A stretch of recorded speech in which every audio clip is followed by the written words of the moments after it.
তোমাদের পশ্চিমবঙ্গ মাদ্রাসা শিক্ষা পর্ষদ থেকে যে টেস্ট পেপারটি দিয়েছে তার আজ ইসলাম পরিচয় সমাধান করব।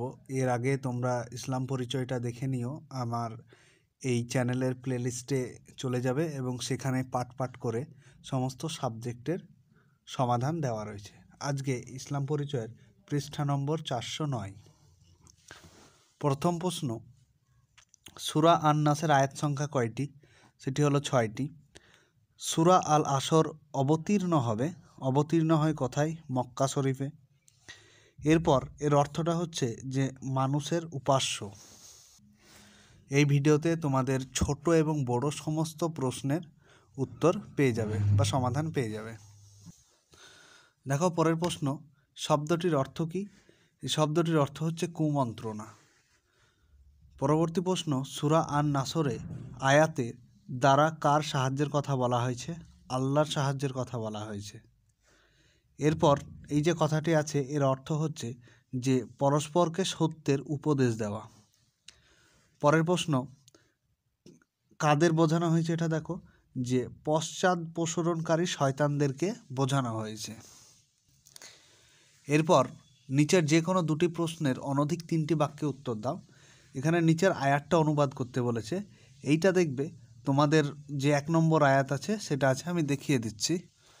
শুধু অনুবাদ বলেছে, তাই তোমরা পরস্পর ঝগড়া বিবাদ করবে না, তাহলে তোমরা সাহস হারিয়ে ফেলবে এবং তোমাদের শক্তিও বিলুপ্ত হবে, আর তোমরা ধৈর্য ধারণ করো। এগুলি তোমরা সব খাতায় লিখে নেবে পয়েন্ট করে করে এবং পৃষ্ঠা নম্বর দিয়ে। এর পরের প্রশ্ন 3-এর 2টা দেখো, যে নিচের আয়াতাংশটির অর্থ কী এবং এটি কাদের সম্পর্কে বলা হয়েছে? এটি তোমাদের আয়াত 3 নম্বর আয়াতটা বই। আয়াতটি দেখো যে শুধু তোমাদের এইটুকু তুলে দিয়েছে, তাই তোমরা শুধু এইটুকের মানে লিখবে যে তোমরা পৃথিবীতে ছড়িয়ে পড়ো এবং আল্লাহর অনুগ্রহ অনুসরণ করো ও আল্লাহকে বেশি বেশি স্মরণ করো। এবং এরপর বলা হয়েছে যে কাদের সম্পর্কে কথাটি বলা হয়েছে? কথাটি বলা হয়েছে সমস্ত মুমিনদের জন্য। দেখবে এখানে তোমরা দেখলেই বুঝতে পারবে যে বলা হয়েছে পরিশ্রম করে। এই লাইনটা দেখো, যে মুমিনের জীবন যেমন ইবাদতের মাধ্যমে পরিচালিত হবে, অনুরূপভাবে তাকে জীবন ধারণের জন্য জীবিকা অর্জন করতে হবে। এই মুমিনদের জন্যই বলা হয়েছে যে তোমরা নামাজ আদায় করার পর তোমরা কি করবে? সবাই তোমাদের পৃথিবীর বুকে রুজি অন্বেষণের তাগিদে ছড়িয়ে পড়বে। এরপর দেখো 3 নম্বরের যেটি আছে, যে এই আয়াতটি হচ্ছে তোমাদের 2 নম্বর আয়াত। এইটা হচ্ছে তোমাদের সেই আয়াত। এটা আয়াতের অর্থ যে হে নবী, লোকেরা তোমাকে জিজ্ঞাসা করে তারা কি খরচ করবে, তুমি বলে দাও যে বস্তুই তোমরা খরচ করবে তা নিজের পিতামাতার জন্য, আত্মীয় স্বজনের জন্য, অনাথ নিঃস্ব নিঃসম্বল ও মুসাফিরদের জন্য খরচ করবে। কিন্তু তোমাদেরকে এটা বলেনি, বলেছে ব্যাখ্যা করতে। তাই এটা তোমরা দেখো, এটা তোমরা এই ব্যাখ্যাটা লিখবে যে একবার আমর ইবনে নুহু প্রিয় নবী সাল্লাল্লাহু আলাইহি সাল্লামকে প্রশ্ন করেছিলেন তিনি তার সম্পদ কোথায় কী পরিমাণে ব্যয় করবেন। এই প্রসঙ্গে আল্লাহ পাক আলোচ্য আয়াতের মাধ্যমে উত্তরটা জানিয়ে দিয়েছে। এইভাবে তোমরা এই শেষ পর্যন্ত আয়াতের ব্যাখ্যাটা লিখে দেবে। পরবর্তী প্রশ্ন দেখো 4-এরটা, যে নিচের আয়াতাংশটির অনুবাদ সহ ব্যাখ্যা করো। এই যে আয়াতটা আছে, আয়াত কিন্তু এটা একটা সূরা হচ্ছে সূরা আন-নাসর। তোমাদেরকে দেখিয়ে দিচ্ছি। তোমাদের এই সূরা আন-নাসরটা, এটার অর্থটা তোমরা দেখবে যে এখানে লেখা আছে। প্রথম আয়াতটির অর্থ হচ্ছে যখন আল্লাহর সাহায্য এবং বিজয় আসবে। দ্বিতীয় আয়াতটির অর্থ হলো এবং দলে দলে মানুষকে আপনি আল্লাহর ধর্মে, এবং এর পরে যে আয়াতটি আছে সেটি হচ্ছে যে প্রবেশ করতে দেখবেন তখন আপনি আপনার পালনকর্তার পবিত্রতা বর্ণনা করুন এবং তার কাছে ক্ষমা প্রার্থনা করুন, তিনি নিশ্চয়ই অতিশয় ক্ষমাশীল। এইটুকু তোমরা লিখে দেবে। এরপরের প্রশ্ন, নিচের এটারও তোমাদেরকে অনুবাদ সহ ব্যাখ্যা করতে হবে, অর্থাৎ অনুবাদও লিখতে হবে, ব্যাখ্যাও করতে হবে। এটা তোমরা দেখো, এটা তোমাদের দেখো এই পর্যন্ত তোমাদের তুলে দিয়েছে। তাহলে এইটুকু যে লিখবে, এর অর্থ লিখবে যে আল্লাহর অনুগ্রহ অনুসন্ধান করো ও আল্লাহকে বেশি বেশি স্মরণ করো, অবশ্যই তোমরা সাফল্য লাভ করবে। এইটুকু লিখবে।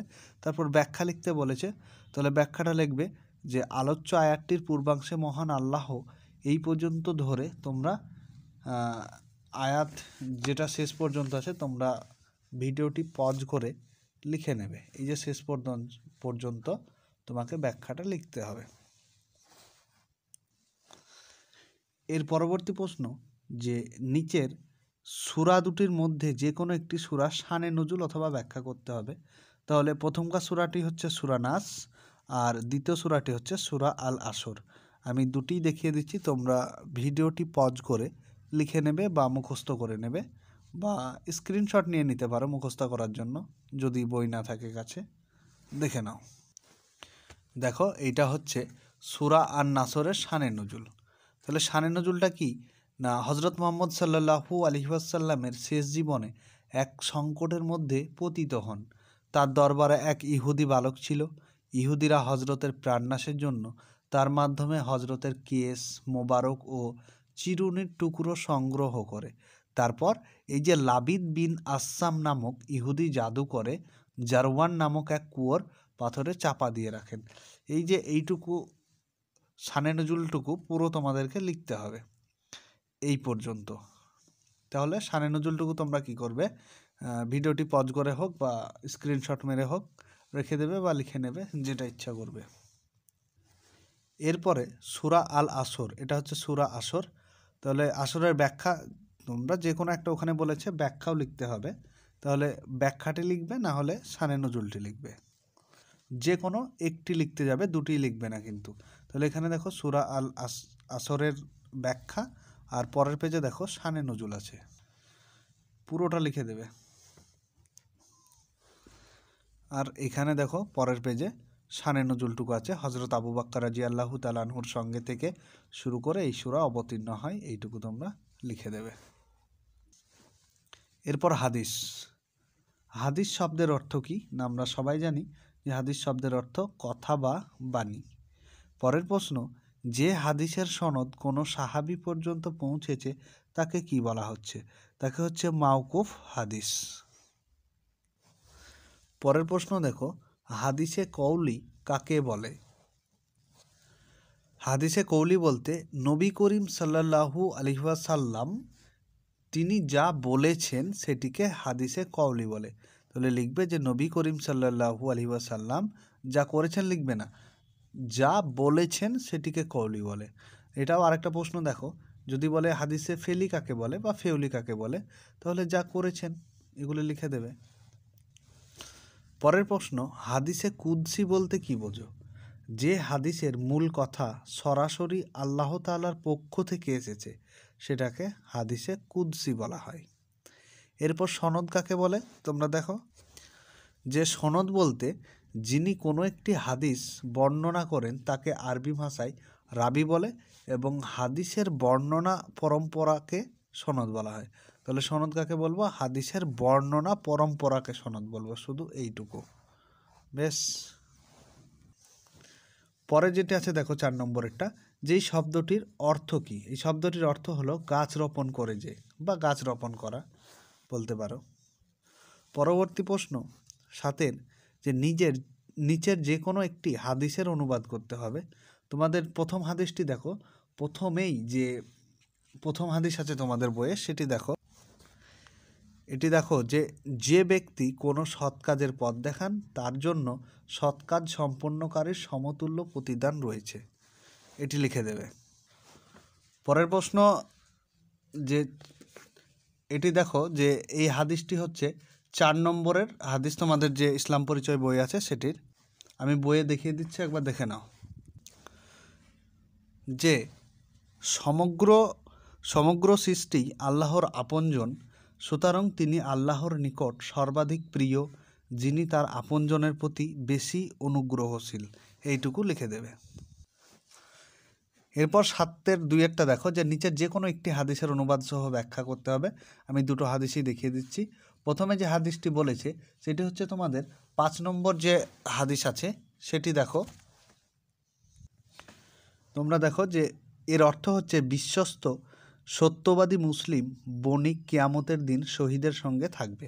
এটা হচ্ছে অনুবাদ। এরপর ব্যাখ্যা বা তাৎপর্য তোমাদেরকে ব্যবসা বাণিজ্য একটি সেবামূলক পবিত্র পেশা থেকে শুরু করে এই পৃষ্ঠার এবং তার যে পরের পৃষ্ঠা আছে দেখো তোমাদের এটিও লিখতে হবে, ঠিক আছে, এটুকুও লিখতে হবে। পরের প্রশ্ন হচ্ছে যে পরের হাদিসটির অনুবাদ হচ্ছে যে এটা তোমাদের ইসলাম পরিচয়ের 6 নম্বর হাদিস। দেখো, শ্রমিকের গায়ের ঘাম শুকিয়ে যাওয়ার পূর্বে তার পারিশ্রমিক দিয়ে দাও। এটা হচ্ছে এই হাদিসের অনুবাদ। এরপর ব্যাখ্যা করতে হবে বা তাৎপর্য লিখতে হবে যে ইসলাম আসার আগে পৃথিবীর কোনো ধর্মই শ্রম এবং কর্ম, শ্রমিক এবং কর্মীকে প্রকৃত শ্রদ্ধার চোখে দেখেনি। হজরত মুহাম্মদ সাল্লাল্লাহু আলাইহি ওয়াসাল্লামই প্রথম বলেন শ্রমিক আল্লাহর বন্ধু। এইগুলি থেকে শুরু করে তোমরা শেষ পর্যন্ত পুরোটাই কিন্তু লিখে দেবে। পরের বিভাগ গ, আকাইদ থেকে সঠিক উত্তরটি বেছে নিয়ে লিখতে হবে। এটা হচ্ছে দেখো আস-সামিউ, আমি তোমাদেরকে পাশে লিখে দিয়েছি যদি আবার খোঁজাখুঁজির সমস্যার জন্য। আস-সামিউ শব্দের অর্থ হচ্ছে সর্বশ্রোতা। পরের প্রশ্ন হচ্ছে যে আল কাদিমু, পাশে লেখা আছে দেখো, আল কাদিমু শব্দের অর্থ হচ্ছে চিরপ্রাচীন। পরবর্তী প্রশ্ন যে ইনসা শব্দের অর্থ কি না তৈরি করা। পরবর্তী নির্দেশ অনুযায়ী উত্তর দাও। যে কোনো 3টি প্রশ্নের উত্তর দিতে হবে, প্রত্যেকটি করিয়ে দিচ্ছি, দেখে নাও, তোমরা মুখস্থ করে নেবে। আল্লাহ পাকের অসংখ্য গুণাবলী মাত্র 2 ভাগে ভাগ করা যায়। তারপর আল্লাহ পাকের সিফাতে ফেলিয়ার একটা উদাহরণ দেখো, তোমাদেরকে আরবির সাথে সাথে আমি বাংলাটাও লিখে দিয়েছি যে তাজরিক। পরবর্তী প্রশ্ন যে এই শব্দের অর্থ হচ্ছে সৃষ্টি করা। তারপরে দেখো যে মহান আল্লাহর একটি জাতিবাচক গুণের উল্লেখ করো। জাতিবাচক অনেক আছে, তার মধ্যে আরবিটা লিখতে হবে এবং বাংলাটা পাশে লিখে দিয়েছি যে আল বাসিরু। পরের প্রশ্ন দেখো, নিচের যে কোনো 2টি প্রশ্নের উত্তর দাও। প্রথমটা হচ্ছে যে আল হাইয়ু শব্দের অর্থ কি না আমরা সবাই জানি জীবিত হওয়া, কিন্তু তোমাদেরকে এখানে অর্থসহ ব্যাখ্যাটাও লিখতে বলেছে, তাই ব্যাখ্যাটি দেখে নাও। এখানে ব্যাখ্যাটি আছে যে মহান আল্লাহ চিরজীবিত ও জাগ্রত, পৃথিবীর সমস্ত কিছু ধ্বংস হয়ে যাবে, মৃত্যুবরণ করবে, কেবল আল্লাহ হলেন চিরজীবী, মৃত্যু তাকে কখনো স্পর্শ করতে পারবে না। তার মৃত্যু নেই, তিনি সর্বদাই জীবিত, তিনি তার সত্তা ও গুণাবলী সহ চিরস্থায়ী, কোনো সময় তাকে রোগ ব্যাধি ক্লান্তি অবসাদ স্পর্শ পর্যন্ত করতে পারবে না। তোমরা এই পুরো ব্যাখ্যাটুকু লিখে দেবে। এরপরে 2 নম্বরেরটা দেখো যে সিফাতে ফেলিয়ার সংজ্ঞা দাও। এটাও তোমরা দেখে নাও। সিফাতে ফেলিয়া হচ্ছে যে কিছু সিফাত আছে যা তার কাজের সঙ্গে সম্পর্কযুক্ত, সেগুলিকে সিফাতে ফেলিয়া বলে। যেমন উদাহরণ লিখে দেবে, তাহলে 2 নম্বরটা দিতে সুবিধা হবে শিক্ষকদের। যে তাকলিক মানে কি সৃষ্টি করা, তাজরিক মানে রুজি দেওয়া, এইগুলি হচ্ছে তার কর্মগুণ, এইগুলি লিখে দেবে। পরবর্তী প্রশ্ন দেখো, তাকলিক শব্দটির অর্থ আমরা দেখেছি যে সৃষ্টি করা, তাহলে এখানে এটা অর্থসহ লিখতে হবে। এইখান থেকে দেখো যে তাকলিক শব্দের অর্থ সৃষ্টি করা, এটি এখান থেকে শুরু করে তোমরা শেষ পর্যন্ত লিখে দেবে। ভিডিওটি পজ করে দেখে নিও অথবা স্ক্রিনশট মেরে নিও। পরবর্তী প্রশ্ন দেখো যে ফিকা থেকে নামাজ শুদ্ধ হওয়ার জন্য শর্ত কটা। আমরা কোনো বই 6টা পেয়েছিলাম, কিন্তু এখানে তোমরা 7টি দেবে। ফজর নামাজের মোট রাকাতের সংখ্যা কত। দেখো এখানে ফজর আছে 4 রাকাত, 2 রাকাত সুন্নাত এবং 2 রাকাত ফরজ।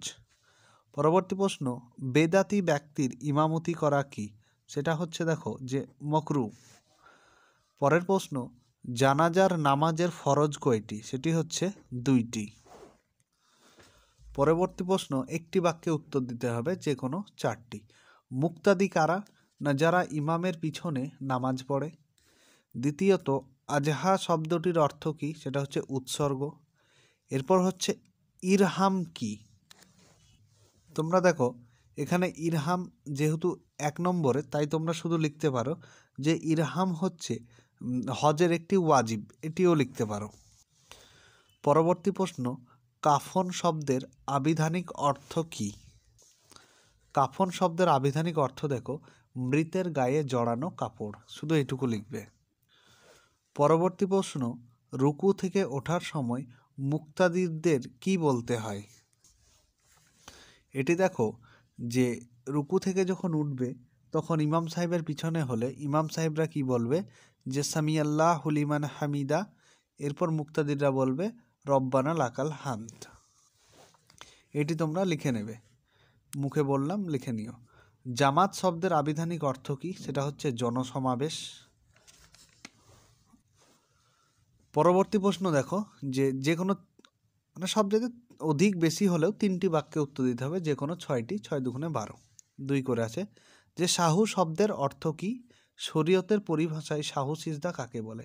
এটি দেখাচ্ছি, দেখো দেখো সাহুর অর্থ হচ্ছে ভুল, কিন্তু শরীয়তের পরিভাষায় এক বা একাধিক অনিচ্ছাকৃত ভুল বা ত্রুটি হয়ে গেলে সংশোধনের জন্য শেষ বৈঠকে তাশাহুদ সমাপ্ত করে ডান দিকে একবার সালাম ফিরিয়ে বাম দিকে সালাম ফেরানোর আগে আল্লাহু আকবার বলে যে দুটি সিজদা করা হয় তাকে সাহু সিজদা বলে। এইটুকু লিখে দেবে।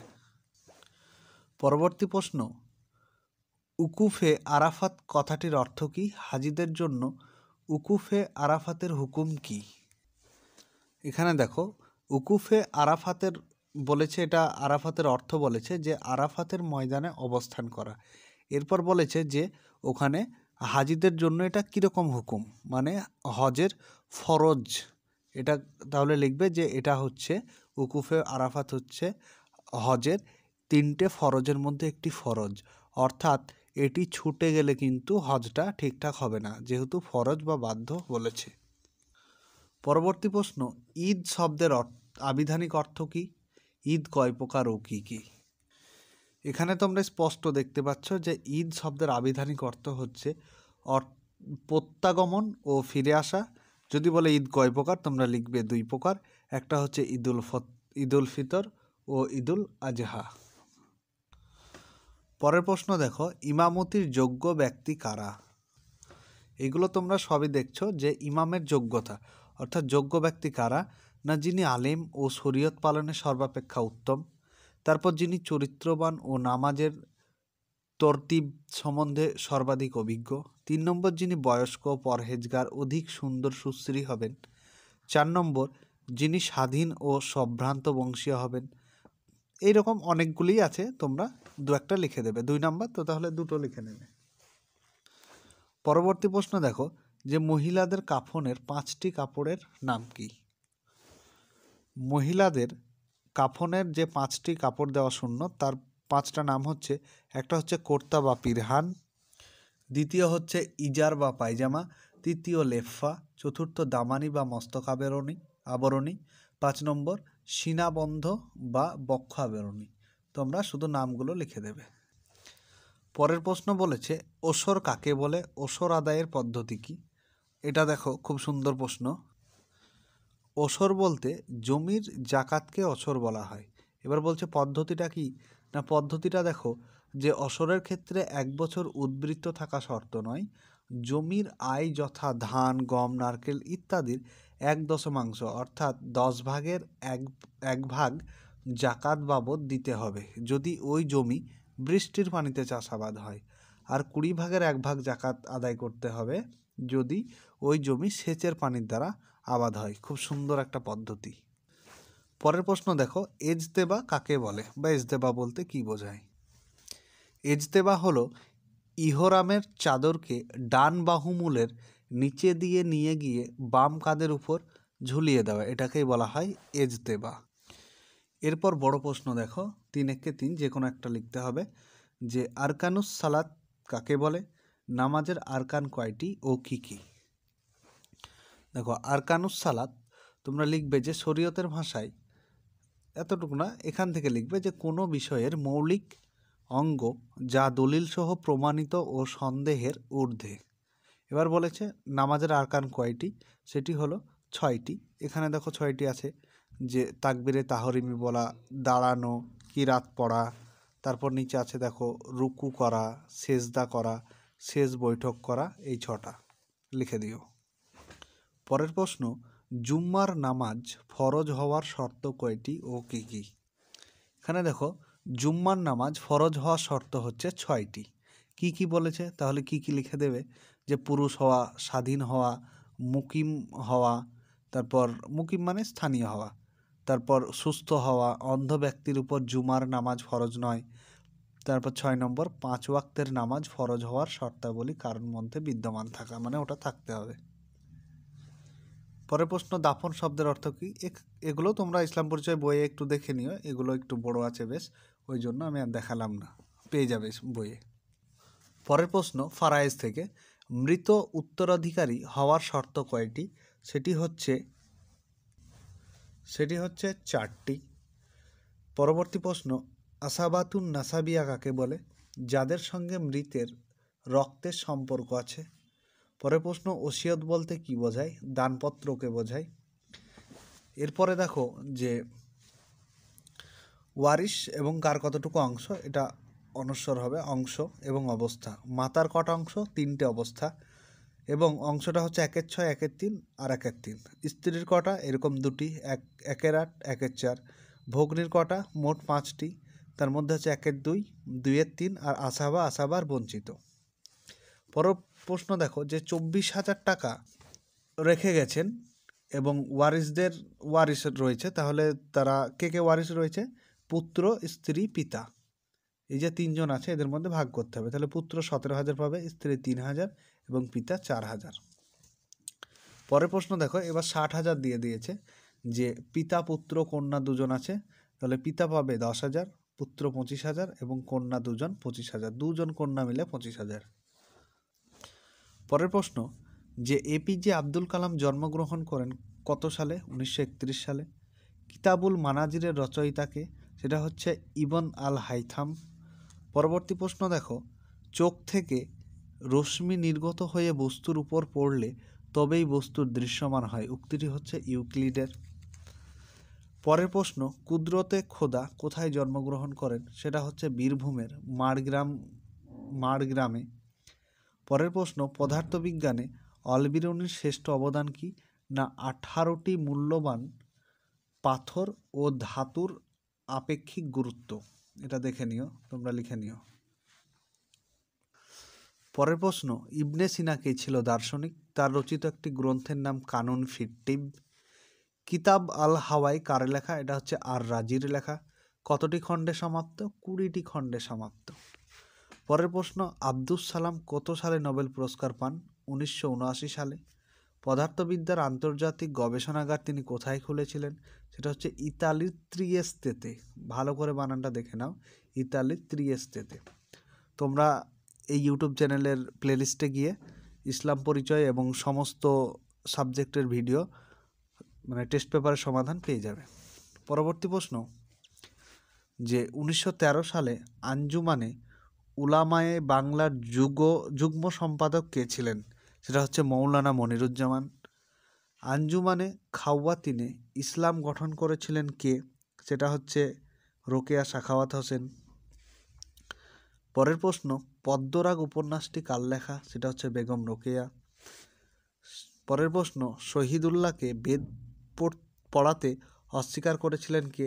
সেটা হচ্ছে সত্যব্রত শামসরই। পরের প্রশ্ন হচ্ছে, রেজাউল করিম জীবিকার জন্য প্রথম জীবনে কি করেছিলেন? সাংবাদিক।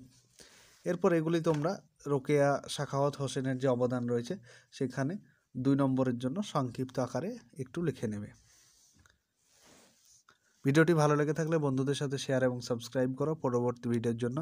আর কোনো সাবজেক্টের লাগলে তোমরা আমাকে কমেন্টে জানিও, ভিডিওটি কেমন লাগলো সেটিও জানিও। যদিও ভিডিওটি একটু লম্বা হলো, কিন্তু কিছু করার নেই, সমস্ত প্রশ্ন দিতে গেলে এতটুকু লম্বা হবে, তোমরা ধৈর্য ধরে দেখে নিও।